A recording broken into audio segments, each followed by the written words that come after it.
Okay, there are two things that you need to know about an indicator. The first has to do with the Ka. Well, we know that the Ka equals the H plus when the acid and the conjugate base are equal to each other. So the pKa will be the pH at which the acid and the conjugate base are equal to each other. So when the pH equals the pKa, we should see the mix of the two colors. Okay, at a range of plus or minus 1 from that pH, it will start changing from its two colors. Okay, so we can look at the chart on this page in your book. You see that anything below where the pKa is one color, so it's yellow, and then anything above where the pKa is the other color. All the way here, it's blue. These bands are just showing you where the color change is happening. Okay, so even though it seems like it stops here, it's yellow all the way down below.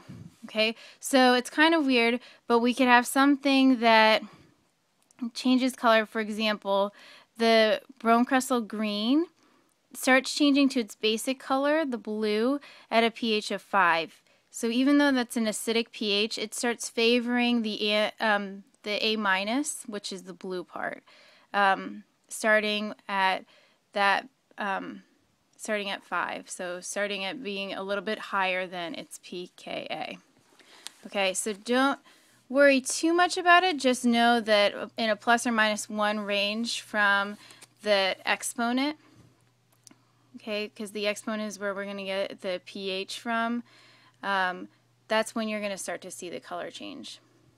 The other thing that you need to know is that you want to pick an indicator that's pKa, like the pH at which it starts changing colors, matches with the part of the titration curve where you're titrating. So for example, if this was going to be the titration curve, if we put methyl red in there, that changes color way too early.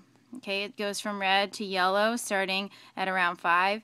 But phenolphthalein is changing color within where the equivalence point is. So it's going to be helpful to have that in the beaker because it's going to show us when the pH starts to get above that we've reached the equivalence point.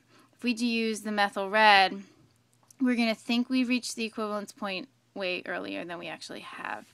Okay, so if you look at your packet, the questions about the indicators are number 2, the Ka is 10 to the negative 4th, so the pKa is 4. At 4, we're going to be orange. Before 4, it will be red, and after 4, it's going to be yellow, and 7 would be in the yellow range. Okay.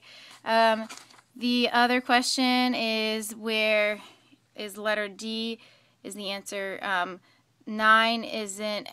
The equivalence point of the titration curve in D is nowhere near 9, which is the pKa for, I believe the indicator was phenolphthalein.